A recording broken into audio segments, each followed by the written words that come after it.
Welcome to the French Press Podcast. It is episode 509. 509. And it's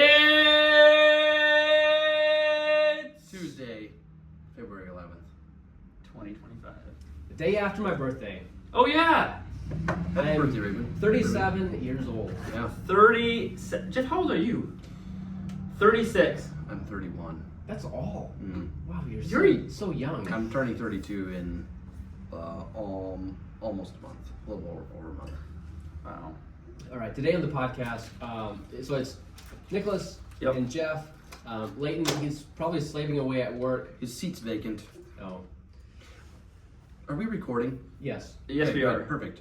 Because I think. we're trying something new, guys. Well, Jeff, you weren't here last week. We tried something new last week too. Okay. I wasn't But this is the first intro that was ever recorded on the French Press Podcast. You're right, it is. Because it wasn't recorded correctly the first time last week. here. Well, you live and learn. Anyway, and we're still learning. So the YouTube quality, the video quality, it's still a work in progress. We still have a couple of things to work through. Audio Yep. problems mostly. Yep. I'm opening some edibles. By the way, if you guys Gels. don't know, we do have video now on used tubes. It's called French Press Podcast, and I tried looking it up, and it's impossible to find it. So Yeah, because we don't have enough exactly. anything. So our ad. We'll share a link on Facebook. All right. You can find it. People will find it, especially once more people subscribe. What if people Yes, don't have please Facebook? subscribe. Please don't have Facebook and complain to Reuben. Yes. Perfect. We've also got some edibles. We've got Nicholas is going to share an update because he didn't get a chance to last week. Right. But he switched jobs, switched careers. Yep. He's working for Touchdown Tech I now. got this weird email from some guy named Nicholas, and I was like, who is this guy? Yeah. And why would Reuben hire such a loser? I agree. I'm shocked too, Jeff. No, it's great. I think it's great. And then we also have one question. I'd asked the guys a couple weeks ago. I want to do a little recap from the past year. And I had a couple of questions in reflection on the past year. And so I think we'll just talk about one of those questions today. And the question is, what book changed your life the most in 2024, and in what daily way? Yeah. Ooh. We also, just really quick, are going to mention we have our promised guests are now scheduled to arrive next week. And we'll be recording sessions with them. Possibly skipping next week's podcast. I'm not sure what the plan is. We have to discuss that. We will be discussing that after the show. But long story short, it's going to be all goes well, and they're able to make it and everything. We will probably have a few episodes out of that with just one of the craziest stories you've ever heard in your life. Mm-hmm. So. Yeah, I'm really looking forward to that. So let's talk about some of the edibles first, Jeff. What do we have here? You picked out several, including a drinkable. Yeah, I picked out a drinkable. I think we should try the edible. Well, I don't know. What do you think? This is mustard soda. It Ooh. looks like a Jones soda bottle. Should we try? Hey, they have video now. Yeah, I was holding it up there. Oh. Sorry. Should we try the mustard soda first, and then these beef sticks? Or they're not beef any, but or should we try the beef sticks first so that the mustard soda doesn't ruin them? Should we? Which one washes down the flavor of the other? Let's try the beef sticks first. I would like to really, I don't know, have a fair taste of that. To have a fair Really? taste. Yeah, it sounds perfect. good. I guess All we right. know how mustard tastes. So the first we're gonna do is alligator, and we got Actually- two varieties here. We should do coffee first because Oh, that'll that's really true. change the That's flavor. And our coffee is brought to you by Main Street Roasters. Main Street Roasters. Thanks for our recording space here, the internet to attempt to live stream, and coffee every week. You can save 10%. French Press 10 at checkout mainstreetroasters.com. We're drinking today Coconut Dream, which we've had before, so we won't rate it again. I'm pretty sure you've had it before. I agree. I'm gonna find it. Just good. Oh, come on. Oh, of course it would matter if I'm trying to search for coconut cream in the speaker schedule for our church. Probably won't find anyone by yeah. that name. All right.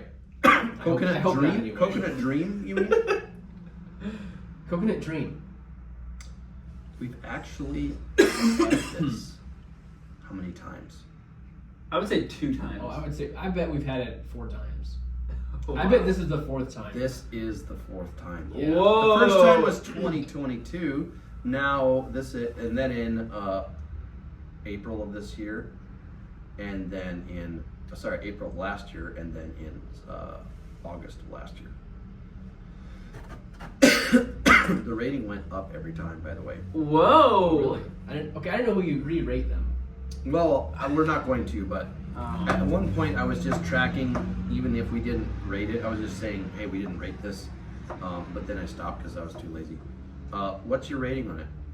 I love it. I mean, I would give it a 4. It's good. I like coconut when it's not strong, and this is just the right amount of coconut. Yeah. I'm gonna give it a 5. A 5. Wow. I'm giving it a 4.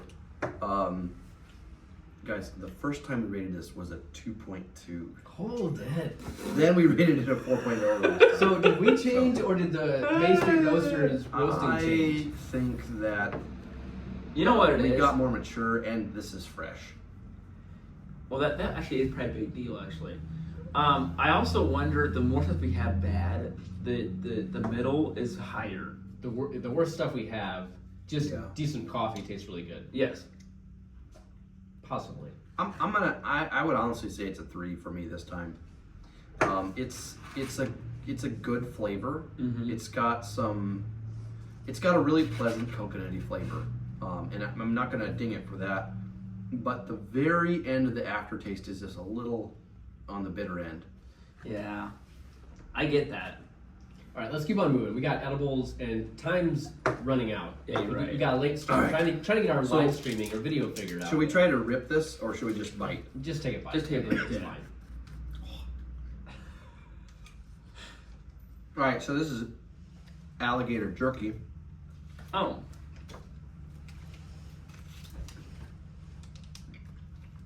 It's actually alligator and beef, but Alligator beef? alligator and beef. Oh, it's a mixture. Mm-hmm.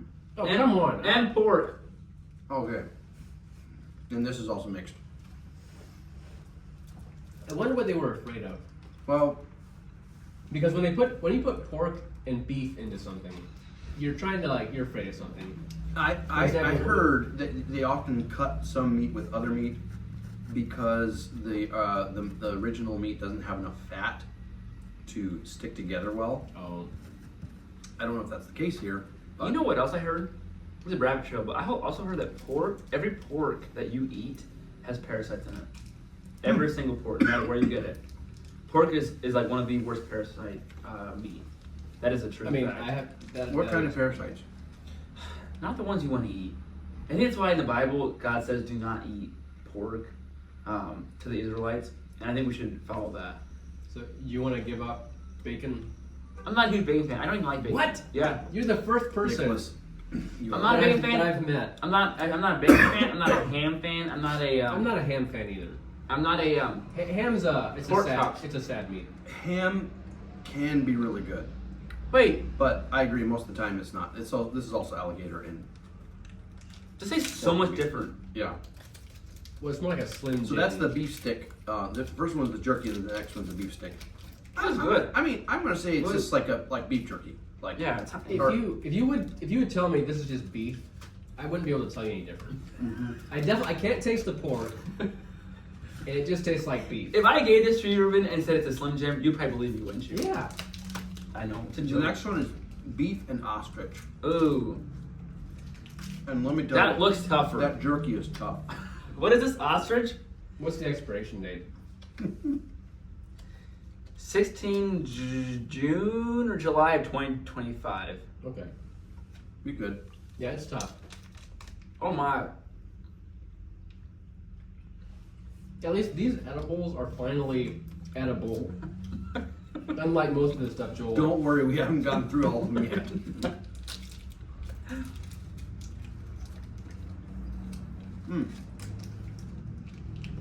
Still really chewy on the stick. So we have a jerky and a stick of each kind. So And is this pure ostrich now, or is this also a beef. mixture? Beef Oh, just beef and ostrich. So ostrich, it's weird that they mixed alligator with so many different things. And not They ostrich. should have mixed it with this, because this is so tough. But What they should have said is ostrich and chicken. Then you'd have more of the ostrichy coming out. That's what I was going to suggest too. Like, why not at least keep the like kinds together? Bird with bird. Yeah. This is good. I like the flavor. It's still a little tough. Like it's definitely a dry meat. Yeah, Is it a bite? I'm good. I've You want a had it. bite? I'm good. I'm gonna eat the rest of this. It's good. Beef and alligator. But yeah, the Oh, alligator we tried is it. definitely better. I'll take another bite. And you guys. But I would prefer, and I don't know if Uncle Joel is listening, I would prefer just a pure alligator jerky. You know what? We're not kosher, but I like to be able to taste what I'm tasting. I don't want it covered up with something else. Reuben, I don't know if this is news or not, and I'm not sure if I should say this or not on the podcast, but I did hear that Touchdown Tech is a sponsor. Is that correct? That is correct. Okay. Since Touchdown Tech sponsors the French Press, and we both work for Touchdown Tech, we're both on the podcast, do you think Touchdown Tech should pay for all of us forward, fly down to Florida, kill an alligator, and then butcher it and eat it? I think fly back. that's a great idea, even including the fines that come with that. Well, yeah. I mean, Do you think it's illegal? I don't know. I don't think it is. They're a nuisance, aren't they? Well, there's for sure alligator season. Surely. I'm gonna tell you some of this. Is that okay? Yep. Okay. But to answer your question, Nicholas, the sponsorship that Touchdown Tech, the agreement, would not cover flying down to Florida. And pay for us? Yeah. Shoot. It's a little out of range. Please come get me and Reuben as your website or designer, and so we can fly down to Florida for the So, listeners. but I guess that is a good segue. All right. So you go can ahead. hunt alligator, but they're very Hard. It's very strict. You have to get Oh. tags and Okay, all that stuff. But that drink. Until you take some. I'm gonna do this. I'm not sure if I got the whole. I don't taste much mustard, to be honest. I don't think I taste any. It starts out good, but then it ends a little. It's like a chemically. sickly sweet. You know what it reminds I me of? taste the mustard on the back end. Now that it's kind of like drying out in my mouth. It's not good. Okay, the ingredients, I don't even, it doesn't even say ingredients, but carbonated natural artesian spring water, pure cane sugar, citric acid, kosher salt, vinegar, natural and artificial flavor, Where's the- Easter gum, Where's the mustard? yellow 5, yellow 6, There's more coloring than mustard. no preservatives, flash pasteurized for safety. There's no mustard. There's no mustard, and thus they're calling the Mustard flavor. vinegar. Pure cane sugar. This is not, I'm sorry, that's not anything Do you know mustard. what my other complaint is? That this bottle isn't shaped like a Heinz mustard bottle. What's the brand for this here? Luster's Fixing? Yep. Yeah. Well, Joel, this this is a one big was, fail. This was a dud. So yeah, try again. My. So, yeah, we had promised that we were going to try the surströmming, and then we never did. And since we have the opportunity to eat it, I do want to do it justice. Now, my fear is that by the time we get around to eating it, it's going to be expired. Explain again what it is. But it's fermented fish. And it's not just like a little bit fermented. It's like 100-year egg. Ugh. 6 months fermented. It's not bad. We had some in the fridge for 6 months. No, I'm just kidding. This is like left outside I'm just for 6 being months. So, but the way you're supposed to eat it is with potatoes and something else. No, I think it's just with potatoes. And it's like sour cream maybe on like a tortilla kind of bread. Oh, like a taco. What country It's kinda does like a this taco. food come from? It's from the Netherlands. Not Netherlands, Swedish, Really? Norwegian. This like seems Switzerland. I don't know. Norwegian maybe. I didn't know they were that weird. The far north of Europe. Well, Yeah. so what you're saying is we should try to eat it that way with potatoes. I think on- what on a happened tortilla. is one time they caught some fish and they forgot about it, and they came back and they were like, the guy wasn't thinking, and he was just like, oh, I'm gonna snack on some fish, and he grabbed one and he ate it, and he was like, wow, this is really nasty, but also a little bit good. And then as a joke, as a prank, he gave it to his friends. Yep. On some potatoes. And they thought it was great. Yeah. So, Well, honestly, like, it's so bad. It's the worst smelling food in the world. It's so bad you're supposed to open it underwater, like wearing gloves. That is big deal. You know, that does not sound like bad smelling. That sounds like chemicals. Like it could kill you. Like chemical warfare. look Like, up why would you- videos of it. Okay. There's So- videos of people eating surströmming and they're like throwing up. Jeff, I'll leave it. This is the ball's in your court, but I don't think we should do it here No, No. because And I don't want to have we to. should- I don't want we to should- spill it on the floor and have to clean the carpet. we should definitely do it inside of Main Street. So this is up to you. Invite, set a Oh time. my. Invite us over. Okay. All right. Bake some potatoes, and then we'll come over and enjoy it with you. Yeah. Maybe in the spring when it's actually enjoyable outside, Sure. and we can eat it outside. What kind of fish is Not it called? It's called surströmming. SURSTRO. Ming. Oh, one word. Surströmming. Yep. Oh. It looks like soup. And there's people like throwing up at just the smell. Like, Oh, dude, I can't eat this. I can already tell you I can't eat. Here's a little short. Oh, gross! It That looks like- disgusting. yeah, no, it's like that. It's like the fish, like the whole You fish. I'm see not the- sure if I you can see eat the it. fish. You ate a spoiled century egg, Nicholas. And I threw up. I used to be able to taste stuff like disgusting stuff. We're gonna like that, do but- this one some real justice. There's a lot of other Joel's Jowls that are supposed to be eaten in a certain way that we haven't, and so we're gonna do this one justice. Okay. Okay, let's move on then to the question reflecting on this past year. We'll just do one of the question. What book changed your life the most in 2024, and in what daily way?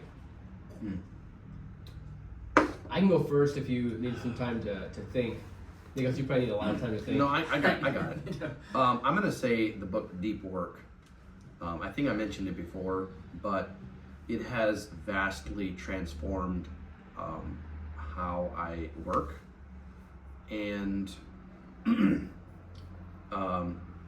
like I can now comfortably work, completely ignoring my phone, completely ignoring my emails, not even looking at my, like I have actually changed my practices so that I don't even see my email inbox until I explicitly open it and look at it, and I think it's helped me to be a lot more productive during the day. Mm-hmm. Like especially when I get in this zone, you get in the zone a lot more. Mm-hmm. Oh yeah.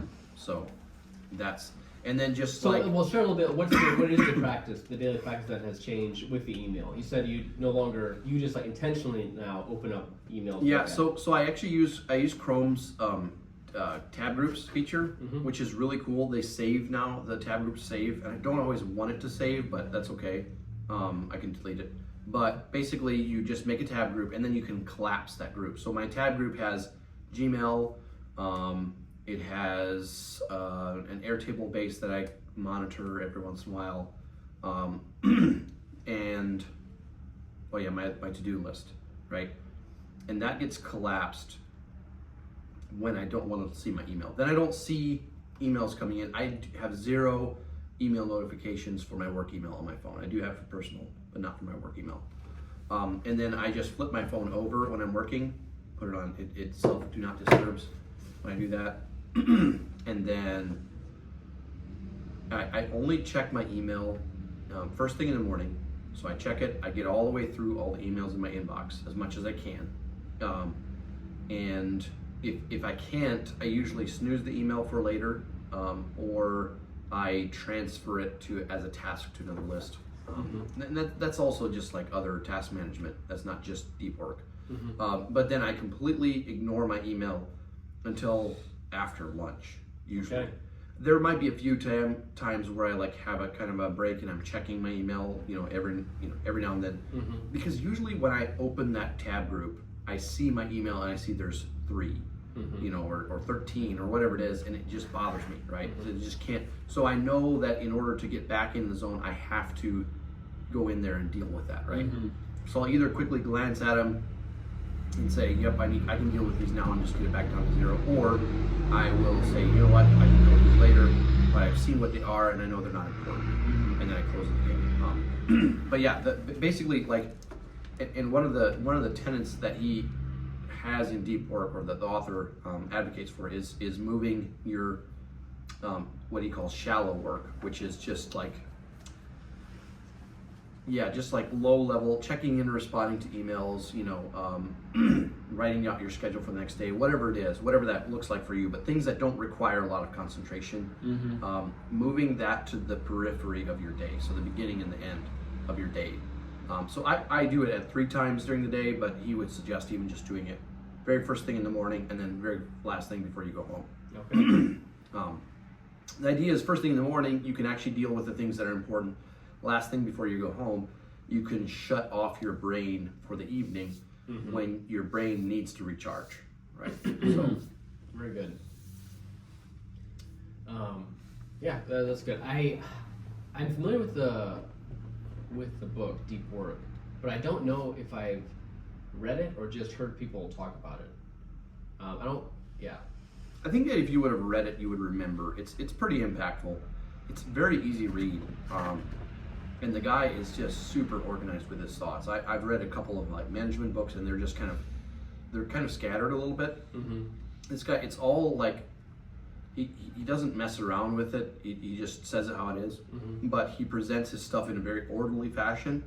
So the book is divided into 2 parts. The first part is his thesis or his presentation and convincing you why deep work matters and what deep work is.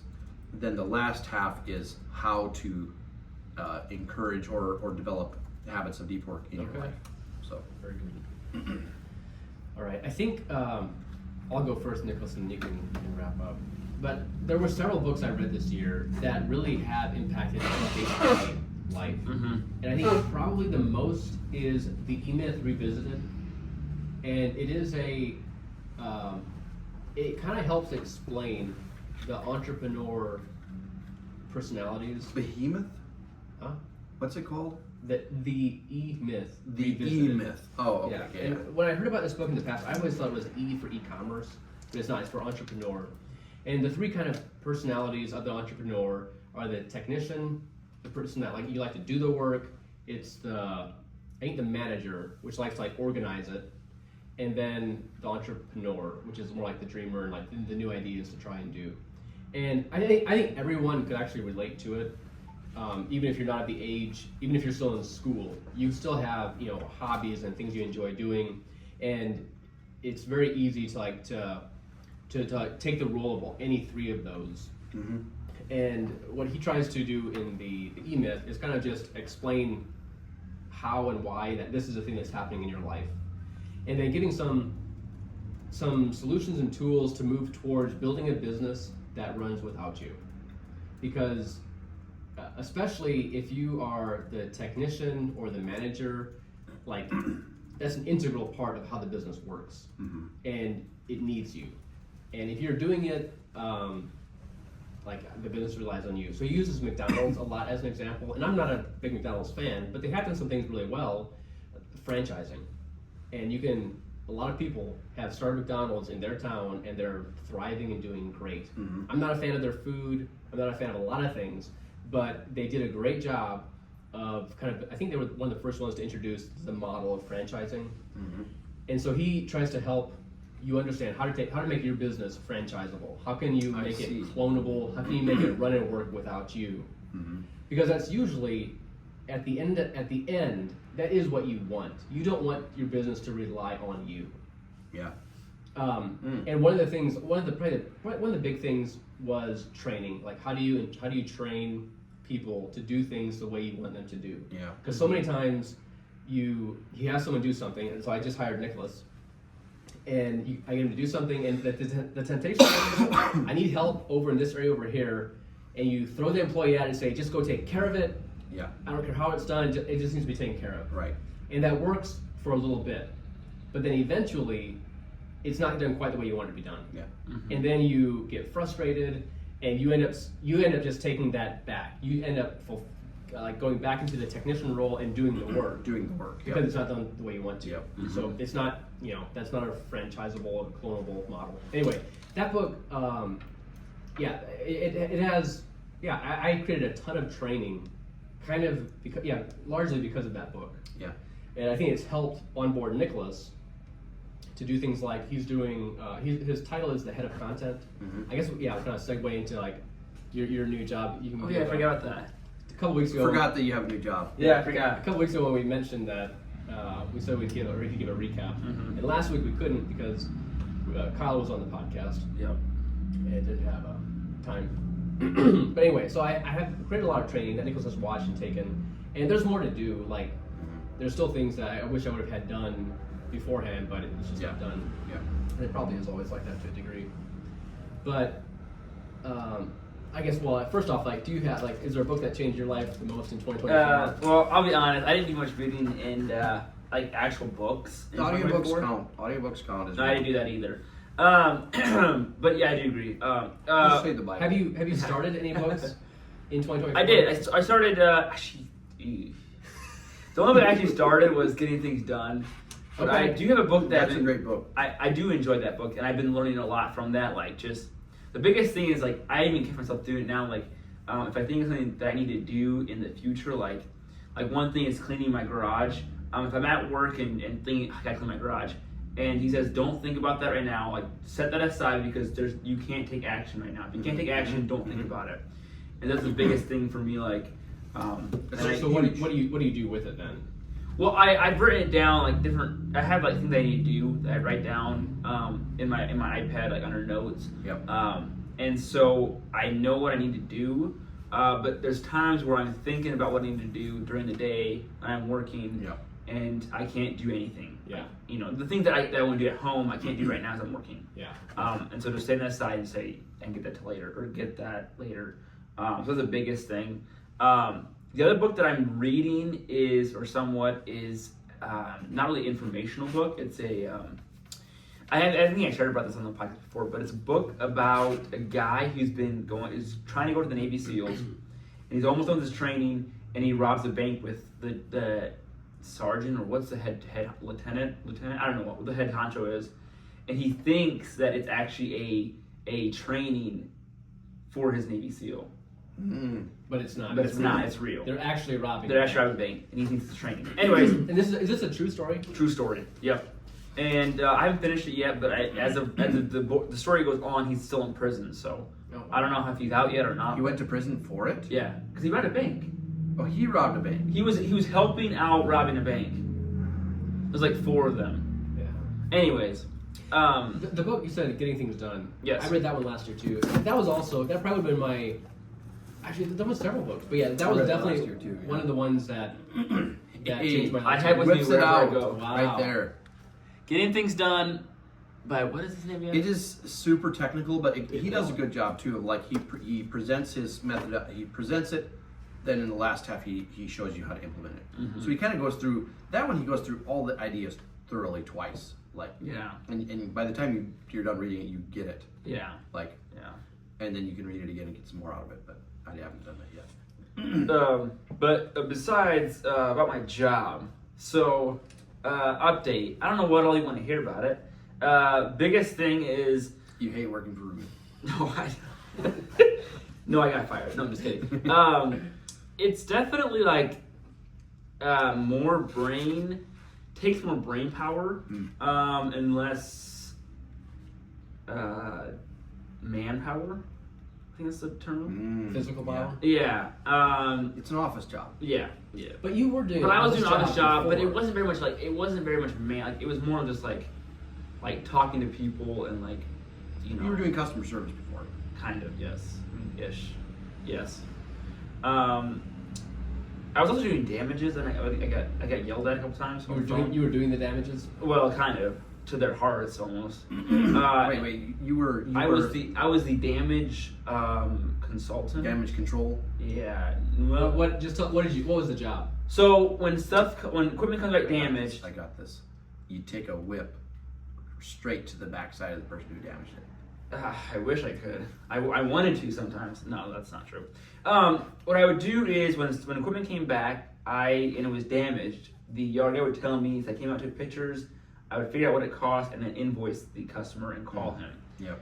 And most times they'd say we didn't do that, and I said, well, we pictured the before and after, and they say, oh, it wasn't us, and you start yelling at me on the phone saying that we're just a terrible company that's trying to take money from people, and their mom just died, and it's we just didn't realize that someone else was using it, or their worker or employee was using it, and he didn't tell them. He didn't tell the boss that he damaged it.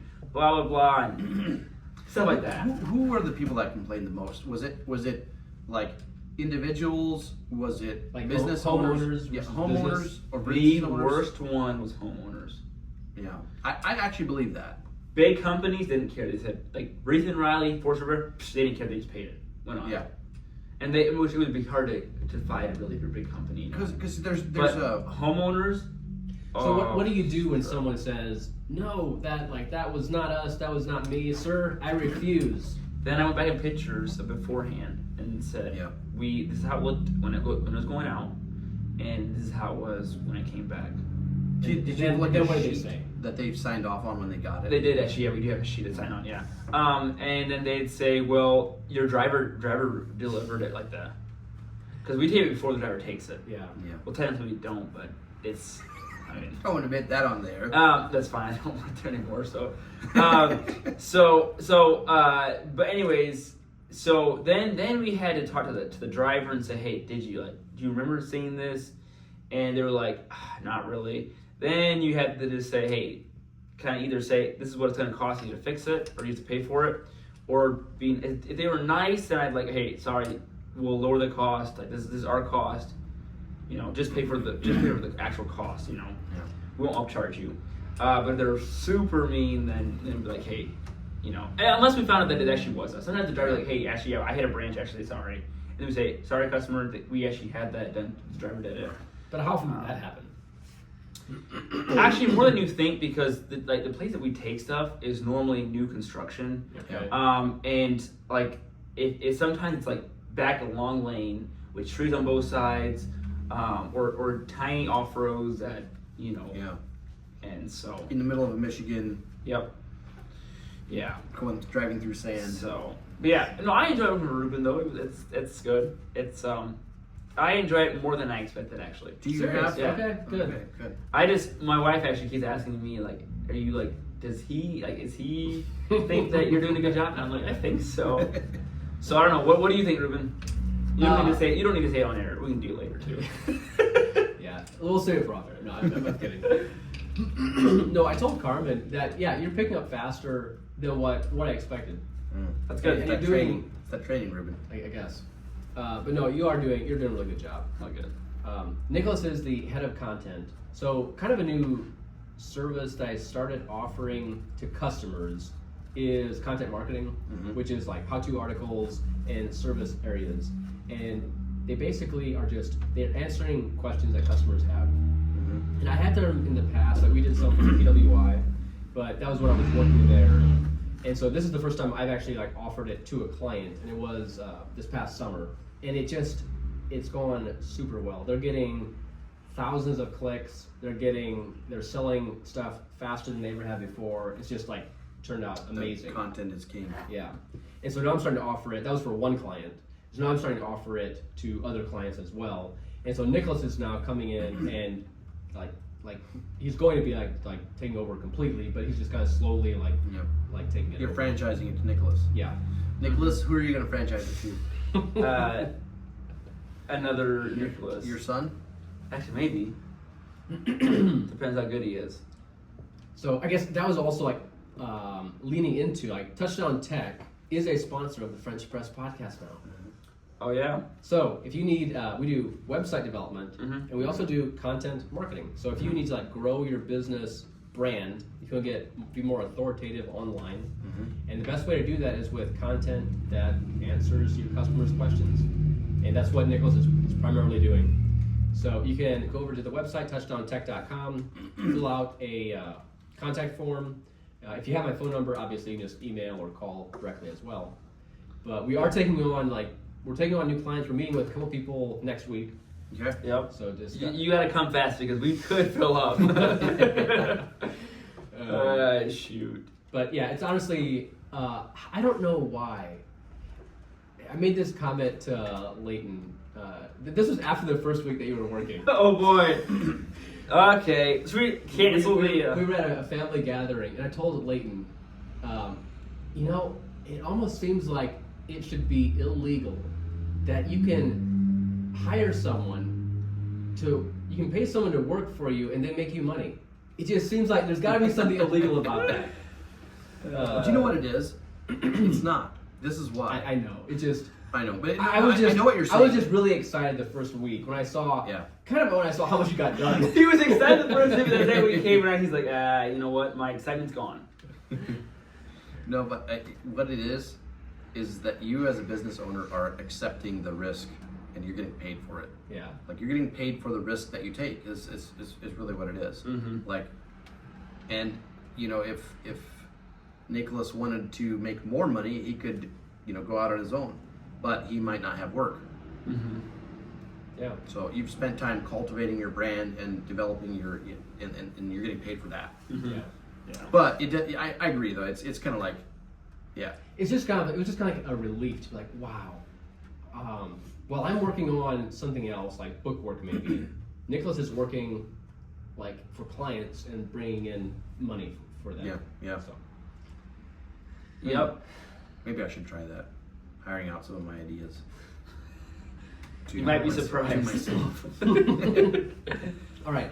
I do have other questions. I think we'll have to get to them in the next couple of weeks. Yeah. But I'll tease the questions. Maybe listeners, if you want to, you can comment on the Facebook post if you want to share. But the other question I have is, what are you most proud of doing or accomplishing in 2024? Mm-hmm.